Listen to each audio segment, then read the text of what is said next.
Sejam todos muito bem-vindos aqui para mais um estudo bíblico no canal Escute e Reflita. Estamos acompanhados do José, do Elias hoje, a Simone não está, mas se Deus quiser estará no próximo sábado. E o estudo de hoje é uma bênção, fala sobre o Apocalipse, revela um santuário no céu. E antes de começar esse estudo, eu gostaria de pedir para o Elias, por favor, fazer uma oração para a gente. Grandioso Deus e querido Pai que está nos céus, Pai de amor, muito obrigado pelo dia concedido até esse presente momento, por ter nos guardado, por ter nos protegido. Amém. Pai de amor, pedimos agora a companhia do Teu Santo Espírito em nossas vidas, que Teu Santo Espírito nos capacite, nos ajude a compreender a cada dia melhor esta mensagem, uma mensagem maravilhosa do santuário, e para que os ouvintes, os que estarão ouvindo ou aqueles que vão ouvir, também possam compreender que Teu Santo Espírito abre a mente e os corações. E Amém. nós, ó Pai, possamos cada dia também estar buscando a Tua plenitude e a Tua misericórdia. Esteja Amém. agora conosco, Tu sabes e nos conhece, por isso nós nos entregamos em Tuas mãos e em nome de Jesus pedimos. Amém. Amém. Amém. O Apocalipse fala de um santuário no céu, um santuário construído pelo próprio Deus, que o Senhor edificou, não o homem. E esse santuário que consta no céu é um modelo que Deus utilizou para mostrar para Moisés que ele deveria construir um semelhante na terra, né? Como diz lá em Êxodo 25:8, faça-me um santuário conforme o modelo que eu vou te mostrar. Eu estava lendo o Atos capítulo 7, que é aquele discurso de Estevão perante o Sinédrio judaico. E numa certa altura, Estevão fala assim: o santuário que Moisés construiu conforme o modelo que lhe foi mostrado no monte. Então, a gente vai ver que tem um santuário no céu e que foi construído um aqui na terra, mediante o modelo que Deus mostrou, que tem correspondência ao santuário que tem no céu. Inclusive, a gente vai ver que a Arca do Concerto, onde estava a lei dos 10 mandamentos, tem um original do céu. E o que tinha aqui na Terra era uma cópia, uma réplica do que tem lá em cima. Tá? Então, presta muita atenção. O santuário foi construído a primeira vez no deserto e ele era montado e desmontado conforme eles paravam ou caminhavam. Então, de vez em quando, eles construíram e deixaram armado. Aí a nuvem se levantou e começou a andar, eles desmontaram e caminharam. Aí a nuvem parava, andava alguns dias, a nuvem parava num outro lugar onde eles deveriam armar um acampamento. E aí eles montavam um santuário. E no santuário tinha vários tipos de rituais que era ligado ao lado espiritual do povo de Israel. E esse santuário ficou vigente até que na época de Davi, seu filho Salomão, foi construído um santuário fixo, não mais um móvel, que era tabernáculo, e foi construído um tabernáculo fixo já na terra onde Deus tinha prometido para eles, eles se estabeleceram. Aí esse templo ficou valendo por muitos anos, até ser destruído pelo Nabucodonosor lá, o Império da Babilônia. Depois eles voltaram, né, na época lá de Esdras, Neemias, e reconstruíram outro templo na época de Zorobabel. Depois teve uma reforma no templo de Herodes, e depois, no ano 70 depois de Cristo, veio o Império Romano e destruiu o templo judaico. Tá? Então, aquele templo lá, ele era modelo, quem mostrou o modelo foi Deus. E ele representava coisas que existem no céu. Então, o estudo de hoje está muito fera, muito especial. E na compreensão desse estudo vão destravar vários textos bíblicos, tá? Vários textos bíblicos, uma linha inteira de profecia, de tipologia, coisa especial na Bíblia. Esse estudo de hoje dá base para você compreender, para você analisar, para a sua fé aumentar. Amém. Então, para começar o nosso estudo, Elias, de acordo com o Apocalipse, o que João viu no céu? Lília, lê para nós Apocalipse 11, verso 19. Vamos ver o que o Sim. Apocalipse diz para nós sobre da onde esse santuário, como ele, né, porque através da Bíblia nós vemos todo o modelo, né, que foi dado para ser construído aqui na Terra. Uhum. Apocalipse 11, verso 19. Abriu-se, então, o santuário de Deus, que se acha no céu, e foi vista a arca da aliança no seu santuário, e sobrevieram relâmpagos, vozes, trovões, terremoto e grande saraivada. Então aí nós vimos, né, o Apocalipse fala que abriu-se então o quê? O santuário de Deus, que achava onde? No céu. E viu ali também que nesse santuário tinha o quê? A arca da aliança de Deus, a arca dos 10 mandamentos. Você vê que nesse santuário, lá no céu, também está a arca dos 10 mandamentos. Quando o povo estava saindo do Egito, quando Moisés estava ali conduzindo este povo, que Deus construiu ali, fez a tábua dos 10 mandamentos, e quando fizeram esse santuário, que era igual o José falou no início aí, um santuário móvel, eles tinham um lugar lá também que lá ficava essa arca com as tábuas dos 10 mandamentos. Então você pode ver que é uma réplica idêntica. Durante o estudo nós vamos ver, né, que realmente é uma réplica idêntica do céu para foi feita aqui na Terra, onde Deus, né, nos mostrou, porque ela veio da onde? Do céu. Uhum. Muito bom. E existem outras referências, né, no Apocalipse que falam sobre o santuário de Deus, né? Sim, sim. Por exemplo, em Apocalipse 7:15, que fala assim: razão porque se acham diante do trono de Deus e o servem de dia e de noite no seu santuário. E aquele que se assenta no trono estenderá sobre eles o seu tabernáculo. Também o verso 14 de Apocalipse, capítulo 14, verso 15. Outro anjo saiu do santuário, gritando em grande voz para aquele que se achava sentado sobre a nuvem: toma a tua foice e ceifa, pois chegou a hora de ceifar, visto que a seara da terra já amadureceu. Esses textos estão muito claros que tem um santuário no céu, tá? É esse que é o tema de hoje. E São João aqui, né? São João descreve alguns móveis que viu nele, tais como o altar, a arca da aliança e o incensário. Lê também, né, Lília, tem o Apocalipse, né, 8, verso 3, depois o 11, 19, que você já leu, mas tem o Apocalipse 8, verso 3 também. Sim, veio outro anjo e ficou de pé junto ao altar, com um incensário de ouro, e foi-lhe dado muito incenso para oferecê-lo com as orações de todos os santos sobre o altar de ouro, que se acha diante do trono. Então Então, nós se os vemos, nossos colegas internautas fizerem uma pesquisa assim, tabernáculo de Moisés ou santuário de Deus na internet, vão aparecer diversas imagens que vão mostrar um sítio, tá? Uma área assim reservada. Vão ver lá um local onde se tinha um altar que se oferecia animais, uma bacia com tanque, aí vinha propriamente dita a construção, que tinha dois compartimentos. No primeiro compartimento tinha à direita uma mesa com pães que eles colocavam, à esquerda um candelabro com 7 lâmpadas, mais à frente um pouco um altar de incenso que era retangular, né, assim, e ali eles colocavam fogo e brasas e colocavam um pozinho do incenso aromático. Mais à frente tinha uma cortina e dentro da cortina tinha um lugar, atrás da cortina tinha um lugar santíssimo. E ali no lugar santíssimo havia a arca do concerto com 2 querubins em cima do propiciatório. Tá?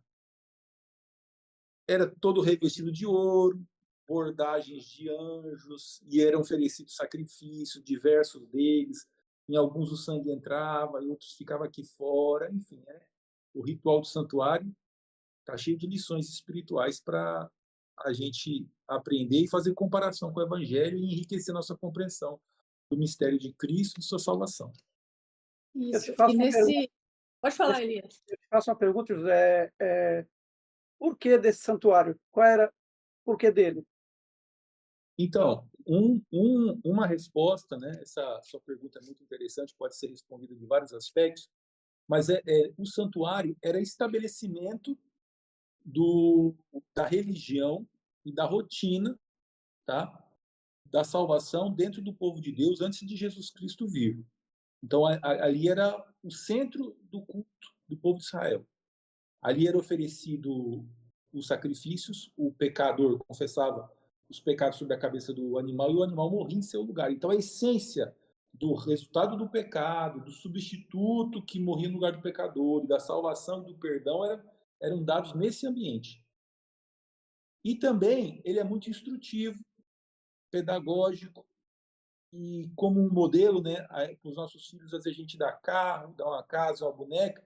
Então, Deus usa coisas físicas e materiais para também fazer comparações das explicações do mundo espiritual. Então, também tinha esse lado pedagógico das realidades eternas e futuras que aconteceriam em Cristo e no céu.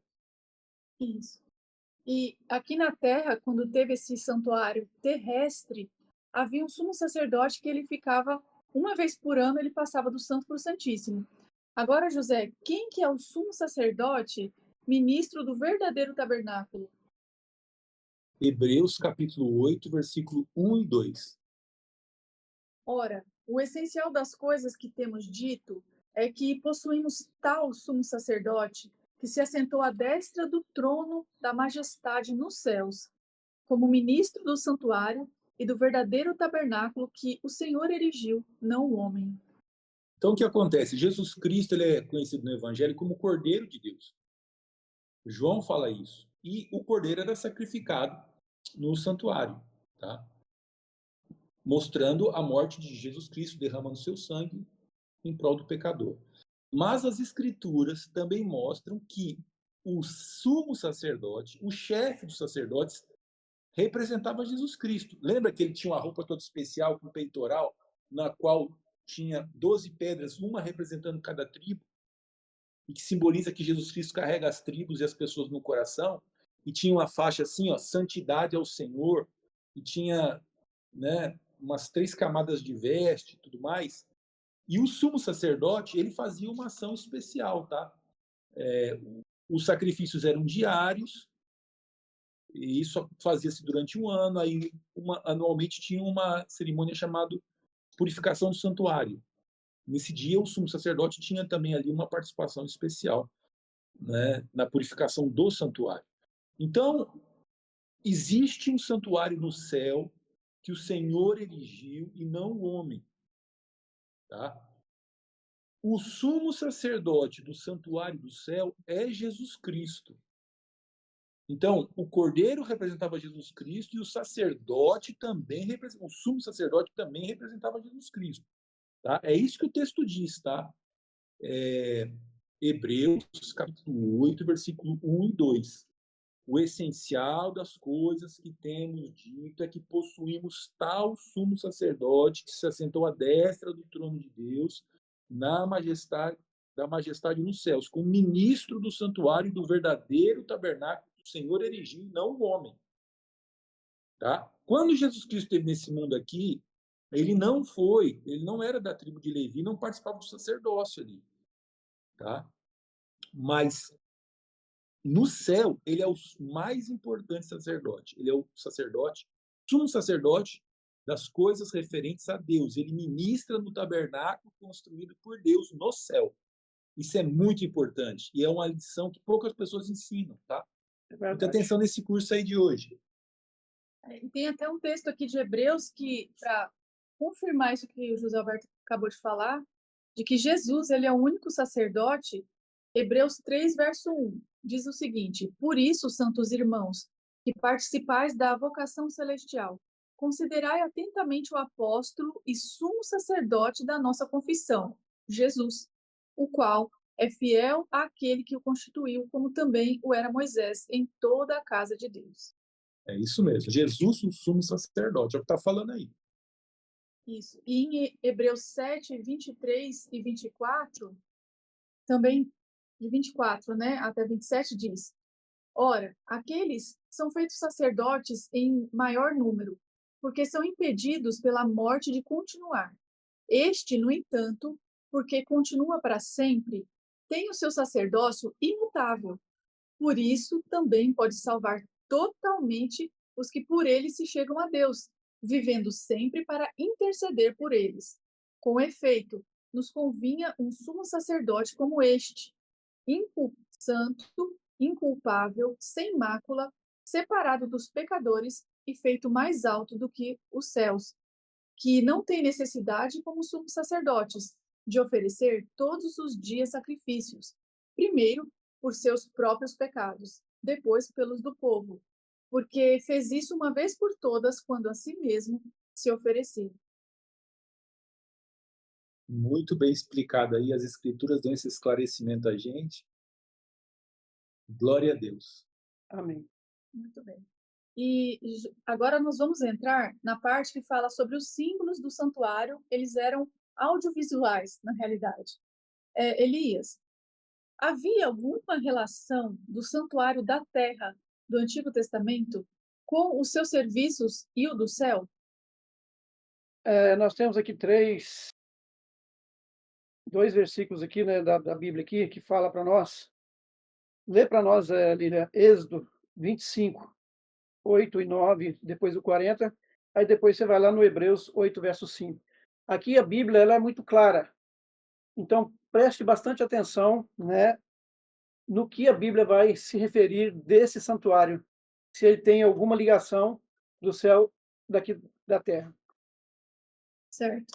Então, Êxodo 25, versos 8, 9, depois o Depois do 40. 40. E me farão um santuário para que eu possa habitar no meio deles, segundo tudo o que te mostrar para modelo do tabernáculo e para modelo de todos os seus móveis, assim mesmo fareis. Verso 40. Vê, pois, que tudo faça segundo o modelo que te foi mostrado no monte. Agora, Hebreus 8, verso 5. Os quais ministram em figura e sombra das coisas celestes, assim como foi Moisés divinamente instruído, quando estava para construir o tabernáculo. Pois diz ele: vê que faças todas as coisas de acordo com o modelo que te foi mostrado no monte. Então nós vimos, né, que Deus ele mostrou para Moisés em visão, assim, aqui Moisés, olha aqui o santuário que tem aqui no céu, né? Aqui, aí Deus ele, assim, eu creio assim que ele, quando ele mostrou para Moisés, ele deve ter feito assim, como se tivesse feito uma planta, né? Como se, por exemplo, você quer construir uma casa, você vai lá, desenha faz naquela planta do jeito que você quer a casa. Então, primeiro Deus mostrou, falei, tá aqui Moisés, tá vendo esse santuário está aqui no céu. Então, eu quero que você construa uma réplica na terra, que seja a mesma coisa daqui do céu, né? Vai ter os sacerdotes, também os sumos sacerdotes. E nós vimos, mas nós vamos ver durante o estudo, né, dessa lição do santuário, quais as finalidades, né, para por que desse santuário, né, como já foi dito no início, quando eu fiz a pergunta ao José, mas tem perguntas aqui mais assim explicativas e que faz nos compreender melhor esse assunto. Porque esse é um assunto, eu gosto muito do assunto santuário, porque tem muitas vezes tem pessoas, é um assunto muito difícil, porque não é que ele é difícil, são coisas ali que você tem que compreender realmente porque desse santuário, qual foi o significado dele e hoje qual o significado do santuário lá do céu, né? Porque o da terra hoje já não existe mais. Nós vamos ver que esse da terra já aqui ele já acabou porque houve um sacrifício. Então, nós vimos aqui que os quais, né, viu que são o quê? São figuras e sombras das coisas da onde? Do céu, são coisas celestiais. Então, Deus mostrou lá do céu para Moisés para que fizesse uma réplica idêntica aqui nessa terra. Quando o povo estava, né, fazendo aquela passagem, saindo do Egito, passando no deserto, tiveram que andar 40 anos por causa da desobediência, porque eles poderiam ter chegado na terra prometida talvez com 3 dias, né, José? Ou menos. eu não sei quantos dias, porque gastaram aí 40 anos, ficaram perambulando, né? Mas sempre Deus ali com eles, né? Para que eles aprendessem realmente que Deus é um Deus de amor e queria estar sempre ajudando as, as pessoas como Ele nos ajuda hoje. Isso. Muito bem. E José, além do átrio, quantos compartimentos tinha no santuário? Hebreus 9, versículos 2 e 3. Com efeito, foi preparado o tabernáculo, cuja parte anterior, onde estavam o candeeiro, a mesa e a exposição dos pães, se chama o lugar santo. Por trás do segundo véu se encontrava o tabernáculo que se chama o Santo dos Santos. Então, aquela construção tinha uma divisória, né? Tinha um véu que separava o primeiro compartimento do segundo. Então, o primeiro chamava-se Santo e o segundo chamava-se Santo dos Santos, ou seja, é o lugar mais santo, ou também chamado de lugar santíssimo, tá? E na descrição dos móveis lá em Êxodo é apresentado o lugar, o altar de incenso no lugar santo, e na descrição de Hebreus ele já apresenta o altar de incenso como fazendo parte do lugar santíssimo. O altar de incenso representa uma oferta, tá? Que aquela fumacinha que subia lá representa as orações dos santos, que simbolizavam, iam até Deus, e aquelas ervas picadinhas ali, que eram o aroma, que eram queimados, né, que davam um cheiro agradável, representam os méritos e a intercessão de Cristo.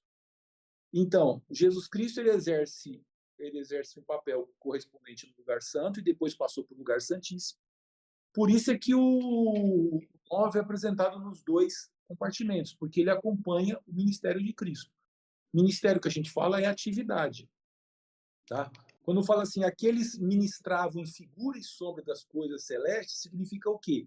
Que eles exerciam uma atividade, uma profissão em coisas que eram figuras das coisas celestes. Mas Jesus Cristo não exerceu o seu trabalho na figura, ele exerceu o seu trabalho na realidade, no verdadeiro tabernáculo de Deus. Então, do lado de fora tinha o pátio com o altar do sacrifício onde Jesus Cristo morreu. O pátio representa a terra, o sacrifício a morte do cordeiro, o sacrifício de Cristo. Depois tinha uma bacia que representa o quê? A água que lava, tá? Essa água pode representar o quê? As escrituras, porque as escrituras elas representam a lavagem de água pela palavra.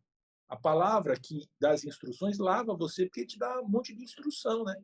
Tira a sujeira da sua natureza, mas também significa a obra do Espírito Santo, tá? A água viva. E Jesus Cristo falou: eu sou a água viva, quem beber dessa água. Então aquela água também tem um significado em Cristo. Tem do lado direito tem a mesa com os pães. Jesus Cristo falou: eu sou o pão da vida. Do lado esquerdo não tinha um candelabro com as 7 lâmpadas. Eu sou a luz do mundo. Jesus Cristo não falou: quem me ama guarda os meus mandamentos? Os mandamentos estão dentro da arca da aliança ali, as 2 tábuas com 10 mandamentos dentro da arca da aliança, no lugar mais santo que existe. E ali manifestava-se o Shekinah da presença de Deus. E ali acontecia a expiação final no dia da expiação, onde o sangue era aspergido tanto na cortina quanto em cima do propiciatório, representando a intercessão final de Cristo, sua justiça e misericórdia. Então, o santuário inteiro falava de Cristo, de suas virtudes e de sua salvação. Cada móvel daquele, cada ritual daquele, cada detalhe, cada personagem revelava aspectos do Evangelho. Era o Evangelho em tipos e símbolos. E depois de Cristo, a gente busca os correspondentes aos tipos na realidade de Cristo. Bom, e se você que está assistindo a gente quiser entender um pouco melhor sobre o santuário terrestre, para entender um pouco do celestial, tem as referências em Êxodo, a partir do capítulo 25. Então é bem explicadinho, né? Bem pontuado, os móveis, o altar, o propiciatório, fala as medidas, como era no terrestre.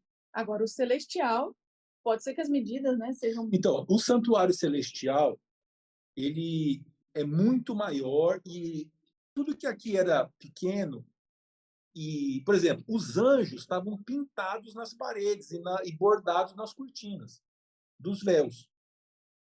Só que lá no céu são anjos reais.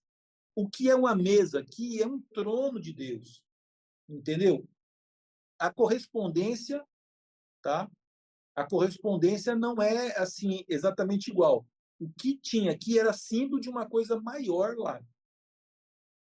O capítulo 7 de Daniel, versículo 10 e 11, ele dá uma dimensão muito importante para você compreender que as realidades celestes são muito superiores às realidades da Terra. Tá? A Lília vai ler aqui, presta muita atenção. Daniel 7, 10 e 11, né? É. Um rio de fogo manava e saía de diante dele. Milhares de milhares o serviam, e miríades de miríades estavam diante dele. Assentou-se o tribunal e se abriram os livros. Então estive olhando, por causa da voz das insolentes palavras que o chifre proferia. Estive olhando e vi que o animal foi morto, e o seu corpo desfeito e entregue para ser queimado. Isso. Na época do quarto animal, ou seja, na época aí do Império Romano em suas fases cristã e papal, iniciou-se no céu, não é, uma cena de juízo na qual Deus, com milhares e milhões de anjos em sua presença, inicia um juízo. E o Apocalipse fala: abriram-se os livros e cada um foi julgado de acordo com suas obras, mostrando que no juízo, no santuário do céu, acontece uma cerimônia que o equivalente a ela era o dia do Yom Kippur, a purificação do santuário aqui nessa terra. Tá? Então, só que lá no céu não é anjo bordado, lá são milhares e milhões de anjos, entendeu? A lei de Deus, assim, ó, bonita, os 10 mandamentos, pega a vida da pessoa, aceitou Jesus Cristo? Aceitou. Pediu perdão pelos seus pecados? Pediu. Então, o nome está no livro da vida. Viveu a vida de acordo com a vontade de Deus. Jesus Cristo, você justifica essa pessoa? Justifico. Salva. Aí o nome fica definitivo no livro da vida. Nome escrito no livro da vida, confessou a Deus, foi batizado, etc. Viveu nos caminhos de Deus? Não, abandonou, não quis mais nada, praticou o mal, morreu afastado. Jesus Cristo justifica? Não justifica, perdido. Tá? Então, o negócio é muito mais amplo do que a gente possa pensar, mas cada caso é analisado individualmente. Muito bom. E Elias, quem que entrava nesses compartimentos do santuário terrestre? Lê para nós, Lili, Hebreus 9, de 6 a 7. Sim. Vamos ver quem era que poderia, que não poderia entrar qualquer pessoa. Eram pessoas escolhidas, né? Que Deus pediu a Moisés que escolhesse essas pessoas para que ministrasse esse santuário aqui da terra. Hebreus 9, 6 e 7. Ora, depois de tudo isto, assim preparado, continuamente entram no primeiro tabernáculo os sacerdotes, para realizar os serviços sagrados. Mas no segundo, o sumo sacerdote, ele sozinho, uma vez por ano, não sem sangue, que oferece por si e pelos pecados de ignorância do povo. Então aqui nós vemos, né, quem é que pode entrar nesses dois compartimentos. E é interessante notarmos também que esse santuário ele foi feito aqui na Terra para representar Jesus Cristo. Porque o pecado entrou no mundo e aí teve que morrer um animal, um cordeiro, para que representasse ali quem? Jesus Cristo, em prol dos pecados do povo. Enquanto Jesus não tinha morrido ainda por nós aqui neste mundo, esse santuário estava em vigor. Então se oferecia esses sacrifícios de animais. Pode ver que ali, assim, por pessoas, né, tinha pessoas que tinham mais capacidade, ofereciam mais sacrifícios. E aquelas que tinham menos, eram mais, assim, mais pobres, né, também tinham ali os seus sacrifícios para perdão dos seus pecados. E podemos notar aqui que no lugar santo, que era o lugar do sacrifício, tinha ali os sacerdotes. Eles ali levavam o sacrifício, que eram feito ali. Mas, na aspersão ali do sangue ali, tinha o sumo sacerdote que ele tinha que entrar lá dentro desse outro compartimento. E na Bíblia, acho que fala na Bíblia, mas eu já ouvi que nesse sacerdote era amarrado uma corda com um sino. Porque se ele chegasse e cair lá dentro, ninguém podia entrar lá dentro, porque se entrasse lá dentro, ele era fulminado. Porque tinha que ser as pessoas escolhidas para entrar lá. Ela não podia, ela tinha que ser uma pessoa. O pecado estava aqui neste mundo, tinha pecado, realmente. Mas ela tinha que estar ali purificada diante de Deus, pedindo perdão dos seus pecados, para que ela ali ministrasse nesse lugar, representando Jesus Cristo hoje, que ele está no santuário, no lugar, ele é o sumo sacerdote hoje, ele está nesse santuário no céu, intercedendo por nós. Então, ali era amarrado justamente porque se esse sumo sacerdote caísse lá dentro, ele morreria na hora.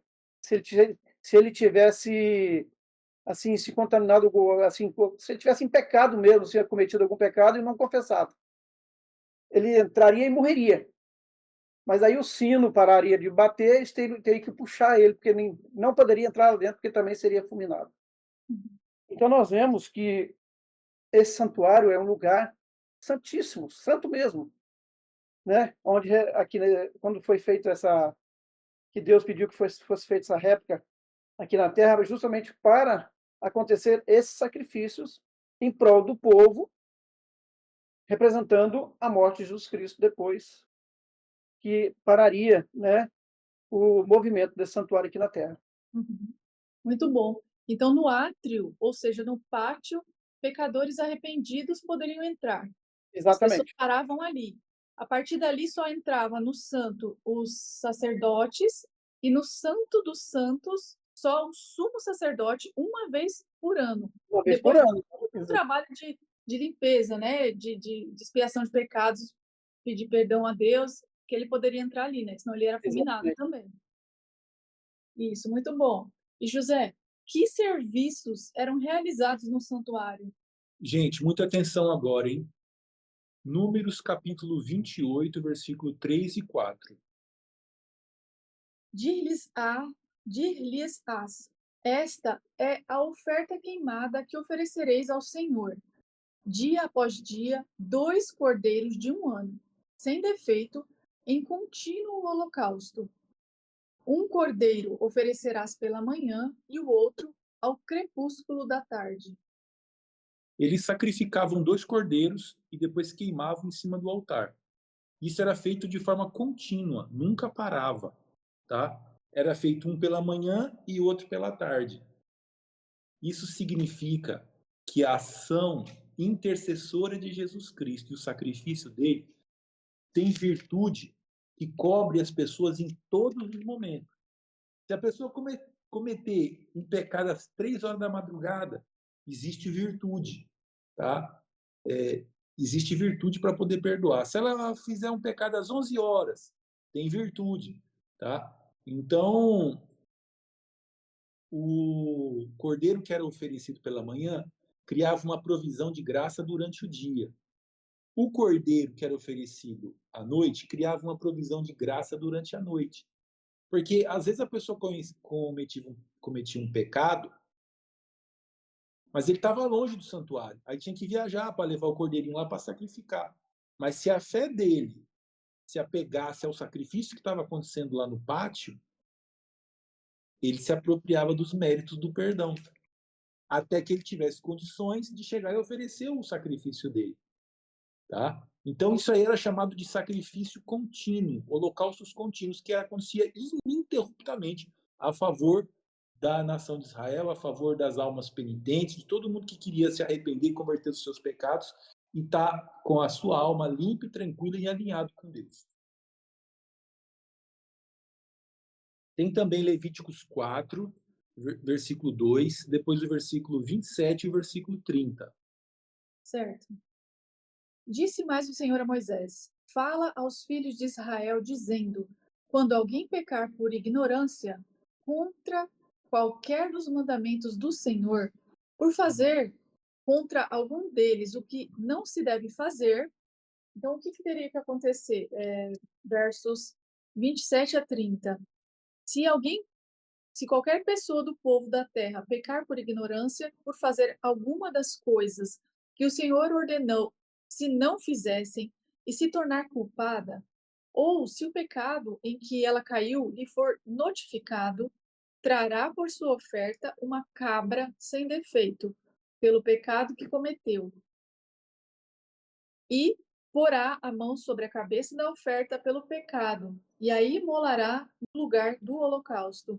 Então, o sacerdote, com o dedo, tomará do sangue da oferta e o porá sobre os chifres do altar do holocausto, e todo o restante do sangue derramará à base do altar.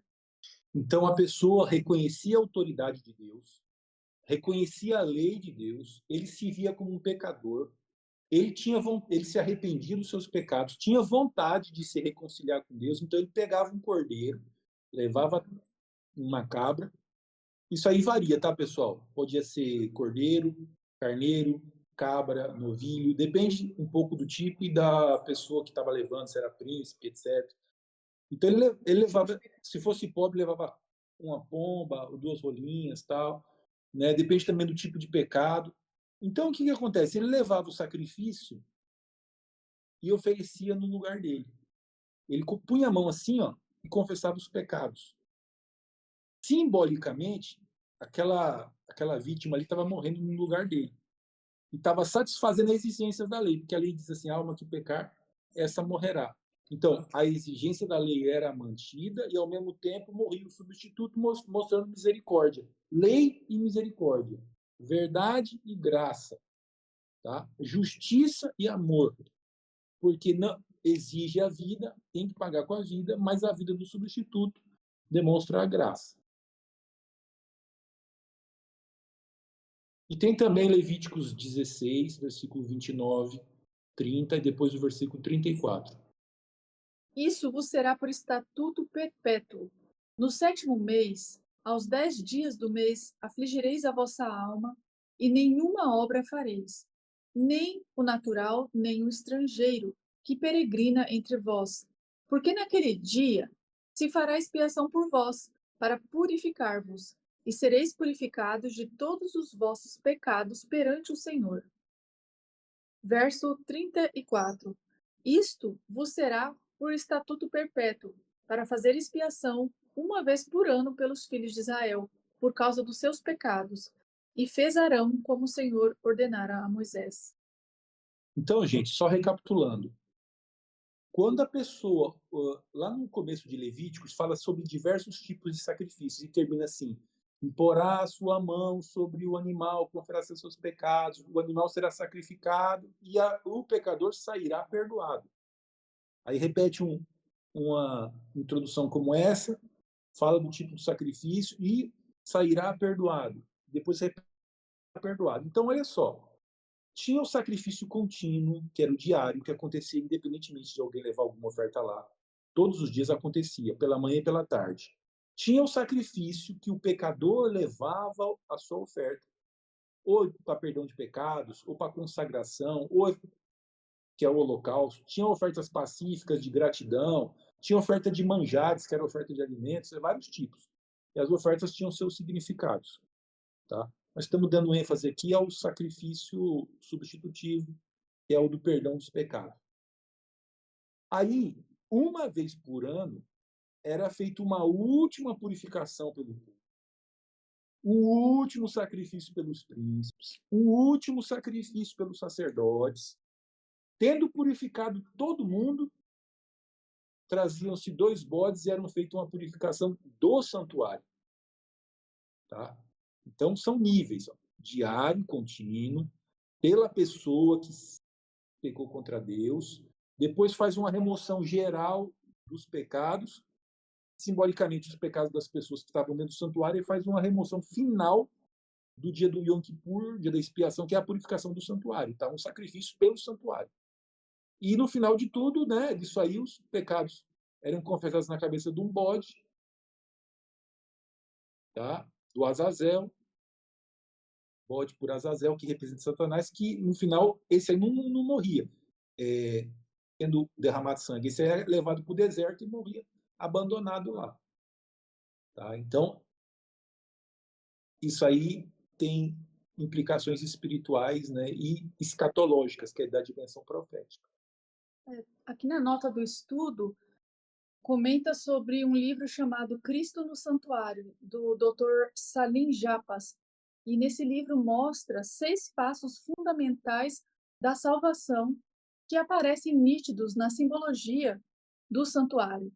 O primeiro seria, na porta do átrio, é reconhecida a necessidade de salvação, que você pode ler isso em Isaías 64, 6.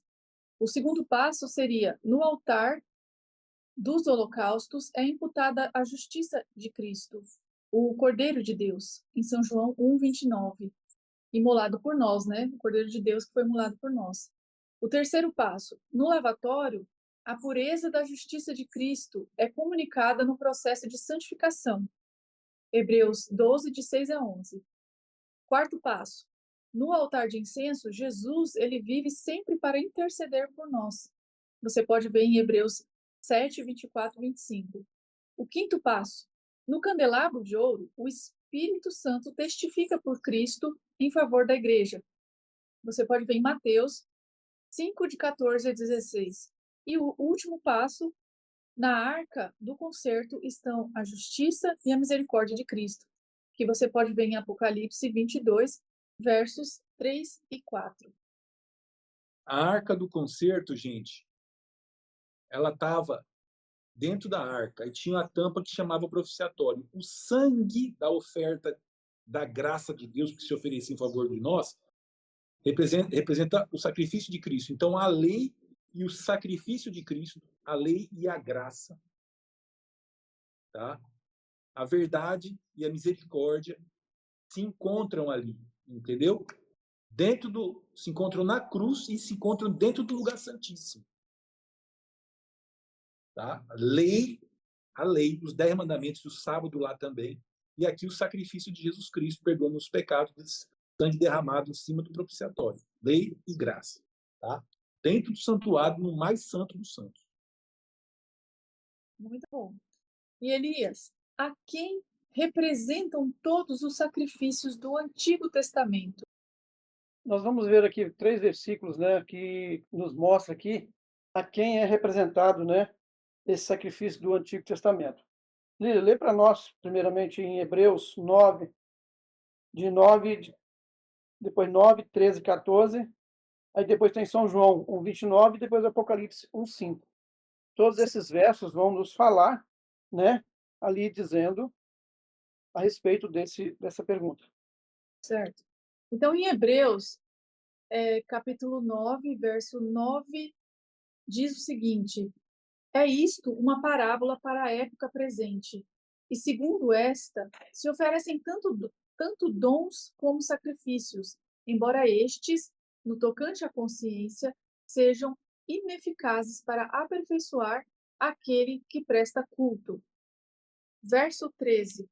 Portanto, se o sangue de bodes e de touros e a cinza de uma novilha, aspergidos sobre os contaminados, os santificam, quanto à purificação da carne, verso 14, muito mais o sangue de Cristo, que pelo Espírito Eterno a si mesmo se ofereceu, sem mácula a Deus, purificará nossa consciência de obras mortas, para servirmos ao Deus vivo. São João 1, verso 29. No dia seguinte, viu João a Jesus, que vinha para ele e disse: Eis o Cordeiro de Deus que tira o pecado do mundo. E Apocalipse, né? 1, verso 5. Diz o seguinte: E da parte de Jesus Cristo, a fiel testemunha, o primogênito dos mortos e o soberano dos reis da terra, aquele que nos ama e pelo seu sangue nos libertou dos nossos pecados. Então, nós vimos aí que a Bíblia é muito clara, né? Ela mostra para nós, aqui nesses versículos, nós vimos aí primeiramente, né, em Hebreus falando, e veio falando que é uma parábola para a nossa época, né? Então, quem ela representava? ele se representava todo o sacrifício. Quer dizer, quando eu disse ali, quando Deus fez o ser humano, quando botou no jardim o primeiro casal, ele criou, ele fez ele sem pecado. Não havia necessidade desse sacrifício, porque não tinha pecado. Mas no momento que Satanás induziu ali o casal e eles pecaram, Deus tinha um plano para resgatar o ser humano. E a nossa sorte era que, sorte, né? Porque Deus ele nos ama tanto que Satanás ele não sabia desse plano. Ele não sabia. Mas ele queria saber de tudo, mas dessas coisas ele não sabia. E esse plano era que se o homem viesse pecar, ele viria morrer para nos resgatar. Eu acho o seguinte, se Satanás soubesse que na morte de Jesus Cristo resgataria todo o ser humano e condenaria Satanás ao fogo eterno, eu acho que ele não teria tentado matar Jesus, acho que de jeito nenhum. Mas o plano de Deus foi feito e Jesus veio justamente para morrer por nós. Então, esses sacrifícios representavam Jesus na cruz. Tinha que fazer essas ofertas em prol do pecado que o povo cometia. Para simbolizar, esse animalzinho que era morto simbolizava Jesus Cristo morrendo na cruz. Nós vimos também o São João, né, fala assim, João viu assim, eis o Cordeiro de Deus que tira o pecado do mundo. Então, logo quando ele viu Jesus, ele reconheceu que Jesus Cristo era o Cordeiro que ele veio para morrer por nós. Então, nós vemos que ele foi ali reconhecido. E Apocalipse, né, declara muito claro, bem claro ali também, falando que Jesus Cristo derramou seu sangue para a purificação dos nossos pecados. Então, tudo isso, o que representam todos os sacrifícios, é em prol de nós. Né? Foi oferecido esses sacrifícios para a remissão dos pecados. Hoje nós não precisamos mais fazer esse sacrifício. Por quê? Porque hoje nós temos Jesus Cristo como nosso Cordeiro. Ele veio, morreu na cruz para a remissão dos nossos pecados. Hoje nós vamos diretamente a Ele. Hoje ele é nosso intercessor. Então, muitas vezes, tem pessoas que colocam intercessores. Eu vou pedir tal pessoa para que vá até Jesus, para que interceda por nós.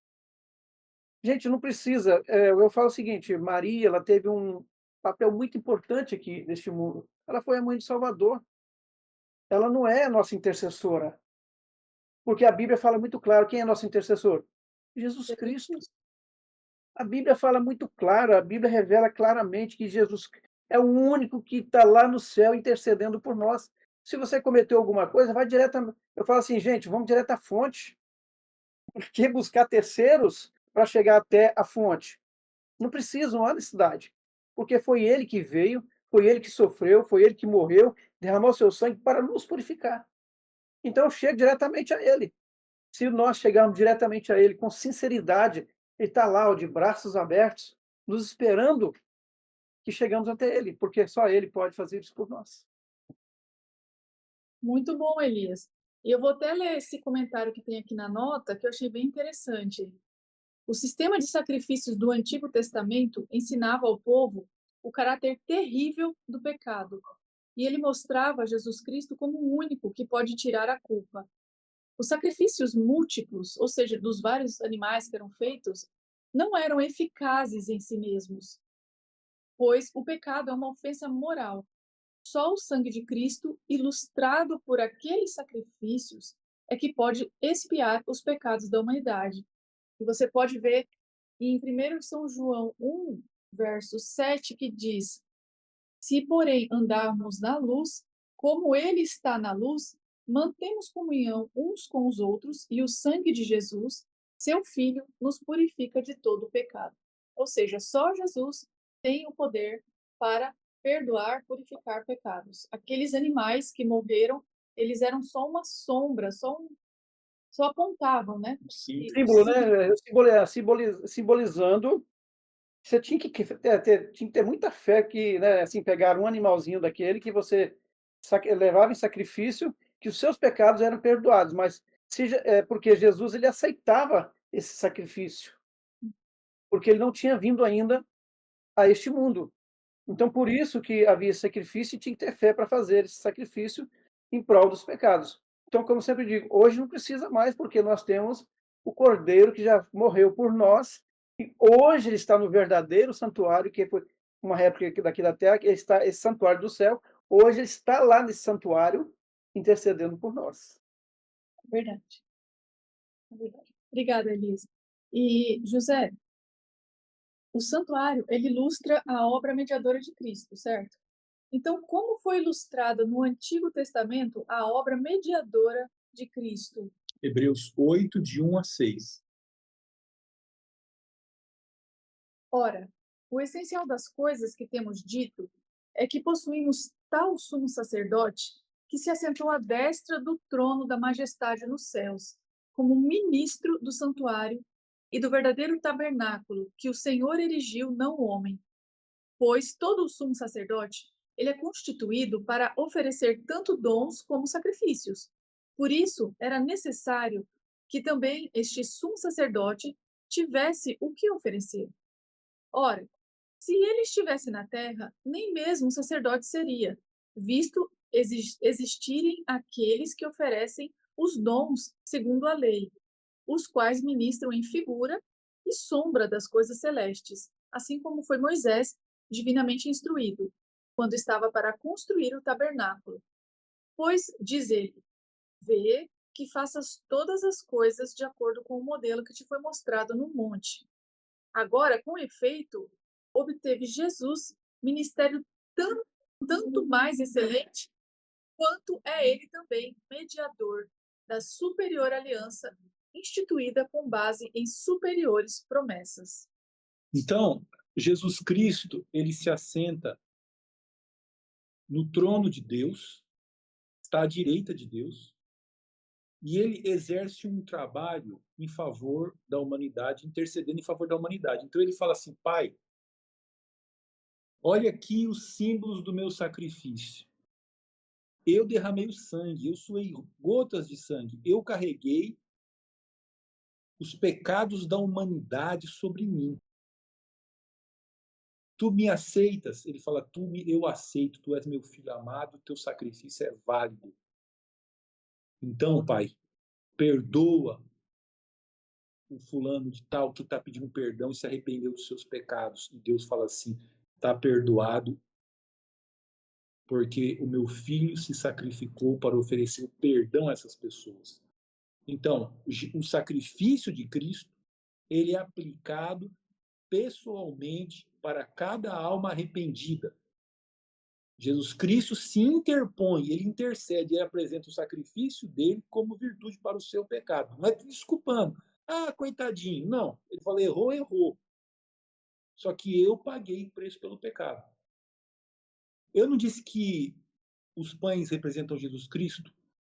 Quem se alimentar de mim vai ter a vida eterna. A palavra de Deus é o pão, representa o pão espiritual. Jesus Cristo, ele envia seus anjos, ele envia o Espírito Santo para poder ensinar você os conceitos da palavra. De forma que quando você lê as Escrituras, o Espírito Santo trabalha em você e muda a sua alma. Então, você é alimentado com o pão de Deus quando mantém comunhão com Cristo.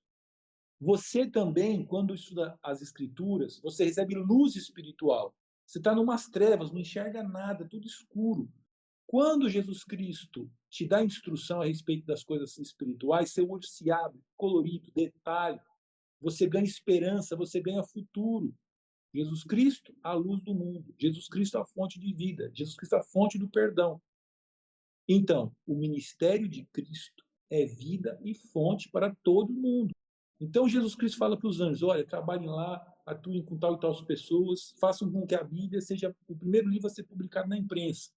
Olha, trabalhem na vida dessa família para distribuir a Bíblia. Olha, faça com que essa pessoa dê uma instrução àquela. Então, Jesus Cristo, ele interage, manda seus anjos, ou às vezes diretamente, como foi na vida de Paulo, na vida de outras pessoas, vem um anjo e explica.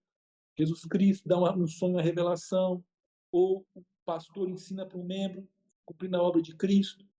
Tá? Então, o evangelho, como ele avança no mundo, Jesus Cristo coordena o trabalho, Jesus Cristo intercede, pede o Espírito Santo para que a gente receba a presença do Espírito Santo, e é Jesus Cristo quem consegue perdão. Então, a obra de Cristo isso, é para a salvação, o evangelho ser levado a todo mundo, para que as pessoas recebam milagres em sua vida, bênçãos. Ele continua abençoando, continua curando, continua exorcizando na pessoa de seus filhos nesse mundo, tá? A obra de Deus avança. E quando qualquer pessoa pede perdão, essa oração chega no céu e Jesus Cristo intercede pelo pecador. Ele é mediador de uma superior aliança, porque a primeira aliança é feita com base em sangue de animais e oferta de animais, e o sangue de Cristo é muito superior. A primeira era simbólica, a segunda é efetiva. A primeira só tem valor porque a segunda foi cumprida. É porque Jesus Cristo sacrificou que todo mundo que levou seus animais vão ser salvos, porque se Jesus Cristo não tivesse sacrifício, tudo aquilo que foi feito no passado não valeria a pena, mas como Jesus Cristo sacrificou tudo aquilo, ganhou concretizou o significado, né? Como se uma coisa real e não só como uma promessa. E só para retificar aqui o que você falou, que Jesus, ele é o único mediador entre Deus e os homens. Você pode ler isso em 1 Timóteo 2,5, que diz: portanto, há um só Deus e um só mediador entre Deus e os homens, Jesus Cristo, homem. Existe um só mediador. Satanás, ele fica com muita raiva quando é pregado essa mensagem de que Jesus Cristo é o mediador.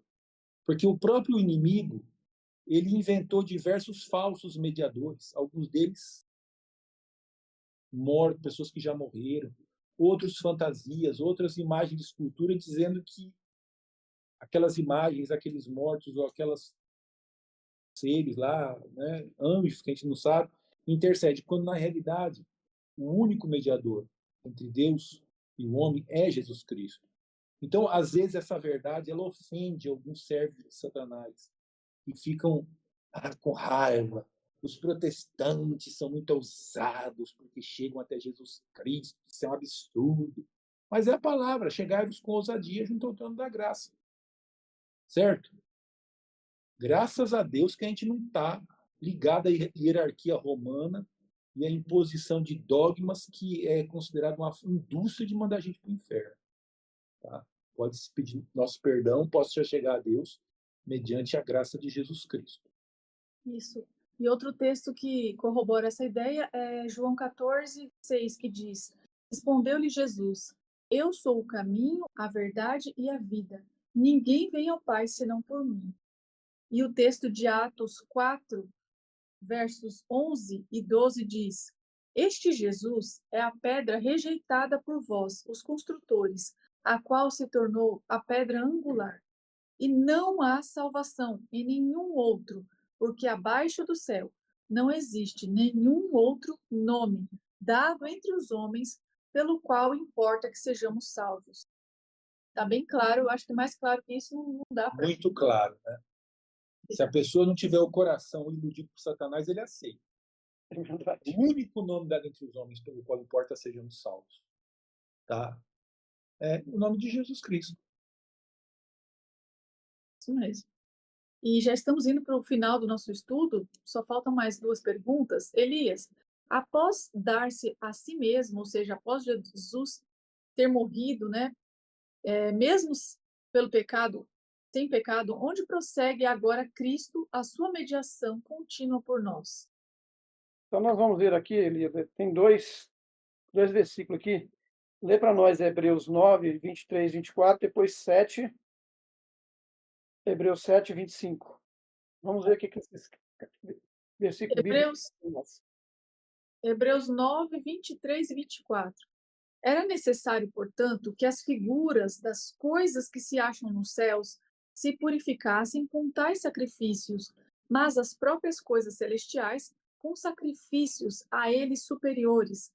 Porque Cristo, ele não entrou em santuário feito por mãos, figura do verdadeiro, porém no mesmo céu, para comparecer agora por nós diante de Deus.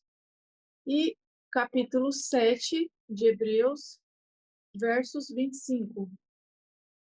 Por isso também pode salvar totalmente os que por ele se chegam a Deus, vivendo sempre para interceder por eles.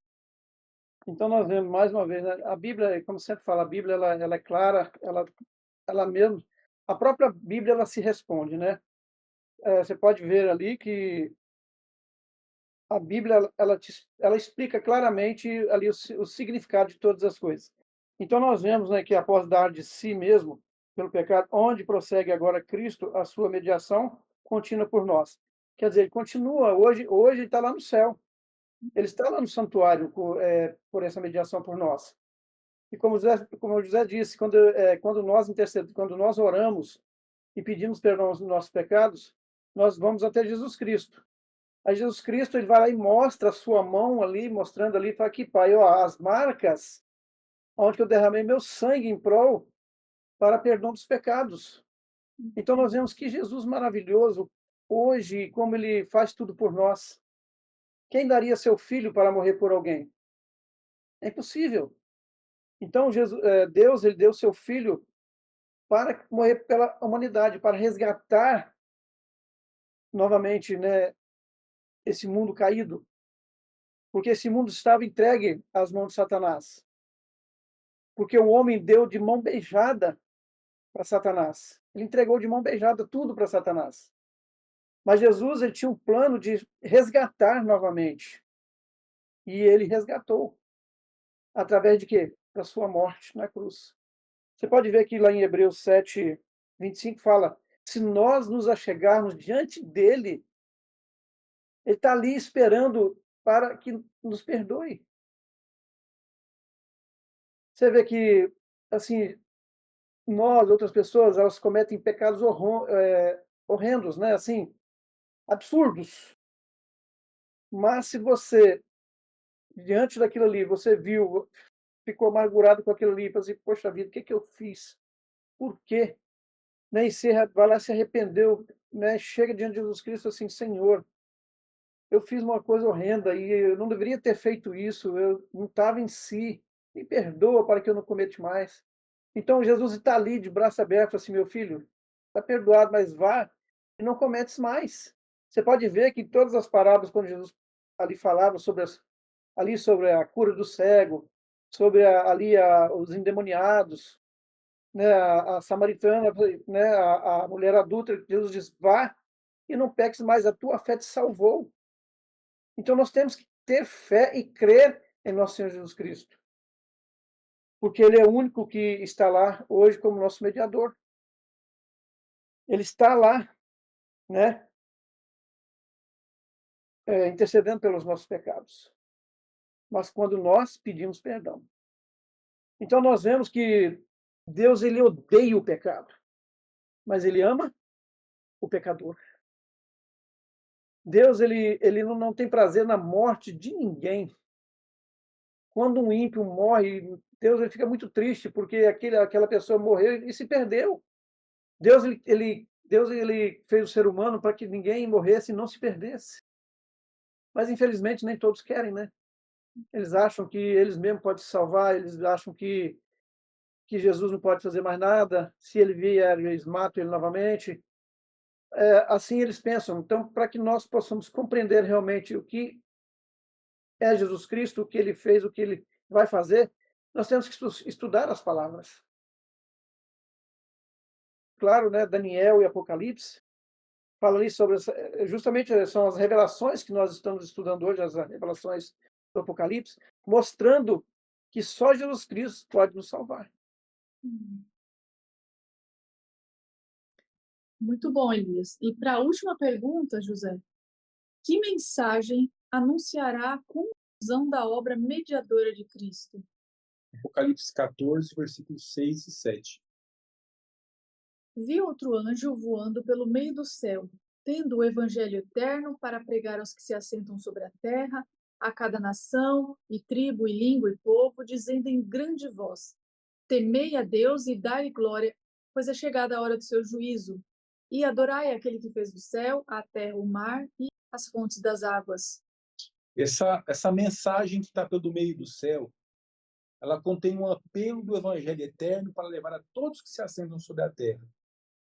Temei a Deus e dai-lhe glória, porque ele é digno, porque chegou a hora do seu juízo. Está acontecendo hoje no céu o equivalente àquele texto lá de Daniel 7, versículo 9 e 10. o juízo está estabelecido.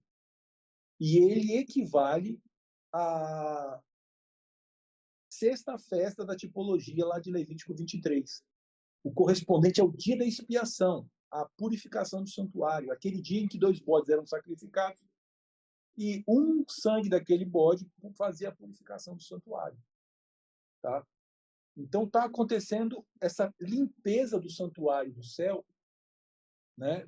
Que é o quê? Que é a justificação de todo crente em Cristo. Nos livros constam os nossos pecados. Mas como Jesus Cristo é o nosso intercessor, ele vai apagando, eliminando um por um dos nossos pecados. Isso daí é a fase final do processo do juízo. Tá? Vinda é a hora do seu juízo, vinda é a hora do seu julgamento, da purificação do santuário. Terminada a purificação do santuário, encerra-se a expiação e Jesus Cristo volta para buscar os que são dele. Então, e fala o que? E adorar é aquele que fez o céu, o mar, a terra e as fontes das águas. Por que Deus fala assim, lembrar isso sábado para o santificar? Porque em 6 dias fez o Senhor o céu, o mar, a terra, as fontes das águas. Você santifica o sábado porque Deus é o Criador. Quando ele fala assim, temer a Deus e dar-lhe glória, porque vinda é a hora do seu juízo, e adorar é aquele que fez o céu, o mar, a terra, as fontes das águas, está dizendo o quê? Né? Uma forma de você ver isso ouvir isso é assim. A hora do juízo chegou. Jesus Cristo está purificando os pecados e está apagando os pecados. É preciso confessar os pecados. E guarda o sábado. A forma mais prática de adorar o Senhor Deus como Criador dos céus e da terra é a guarda do sábado, que está no cerne da lei. Você guarda a lei de Deus, e isso evidencia o Espírito Santo na sua vida, escreveu a lei no seu coração. Jesus Cristo perdoou todos os seus pecados e a sua salvação completa-se, porque ele fala que vai terminar a boa obra que começou em você, até o dia da vida dele. Então, a obra que começou na sua vida através da ação do Espírito Santo, te ensinando os conceitos do Evangelho, falando ao seu coração quando você erra, vai se completar e um dia Jesus Cristo vai voltar para te salvar. O seu nome já vai estar definido no juízo do céu. Esse aqui está como salvo. E aquele ali está como perdido. E quando Jesus Cristo voltar, isso já foi estabelecido no juízo pré-advento. Muito bom. E de acordo com a nota aqui do estudo, 3 instâncias do juízo aparecem aqui nesse estudo. Uma durante a mediação de Jesus, o nosso advogado, né? Quando ele intercede enquanto é investigada a conduta dos crentes.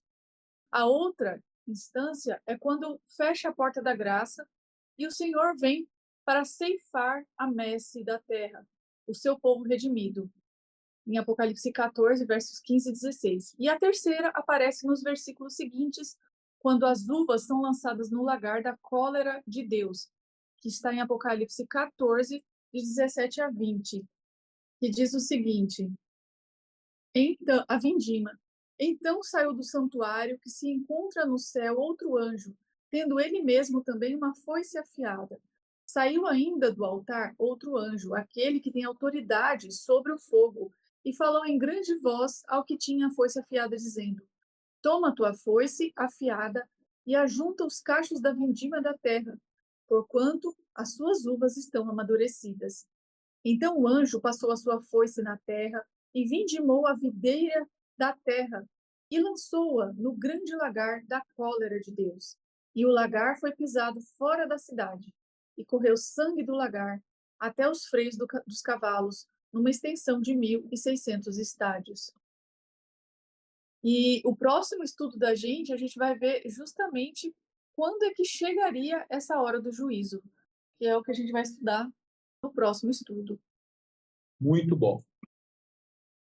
Chegou a hora do momento da gente tomar a decisão mediante todo esse conhecimento que o Senhor Deus nos trouxe.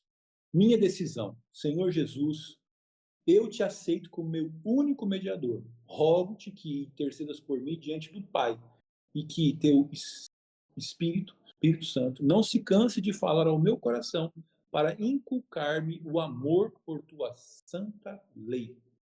Senhor, escreve a tua lei no nosso coração, faz com que os nossos pensamentos, palavras e ações sejam aceitáveis perante ti. E nos salva em nome de Jesus Cristo, teu Filho. Amém. Amém. Glória a Deus. Amém. Deus. Gostaria de agradecer muito a participação dos professores, a José, a Elias, muito obrigada. Obrigada a vocês que estiveram assistindo, o Elvis, o João Paulo e outras pessoas também que assistiram e que vão assistir. Que Deus os abençoe muito nessa nova semana. E se Deus quiser, estaremos aqui no sábado que vem, né, para mais um estudo sobre Chegou a Hora do Seu Juízo. É um tema muito interessante e que realmente está chegando essa hora. A gente está vivendo hoje A em gente dia. já está vivendo, desde 1844, a hora do juízo. Verdade. O dia do juízo, né? O dia do juízo escatológico, é o dia do juízo tipológico, né? Do dia da expiação. A sexta festa do povo judeu, correspondente no ministério de Cristo. Já está acontecendo há centenas de anos. Hoje está no santuário como o nosso advogado, né? E o amanhã, como o juiz ali, nós vamos ver ali como o juiz. Ele já não é mais advogado, então nós temos que aproveitar a oportunidade que temos, né? De aproveitar que hoje ele é o nosso advogado, porque ele está tomando conta da nossa causa. Amanhã ele Porque pode julgar, né? porque quando chegar a hora da vindima, né, quando ele estiver voltando, aí não vai ter mais tempo. Aí acabou. Colheita, né? Vai vir colher o que ele plantou. Tem até uma música do Roberto Carlos que fala: um dia ele vai vir colher o que ele plantou. Que Deus os abençoe. Muito obrigada pela participação. Deixe o seu like para ajudar esse conteúdo a ser compartilhado com outras pessoas. E se inscreva no canal também. Compartilhe essa live para outros amigos. E que Deus os abençoe. Muito obrigada, gente. Um abraço, Simone. Fique com Deus e até o próximo sábado. Tchau. Bem, tchau, tchau.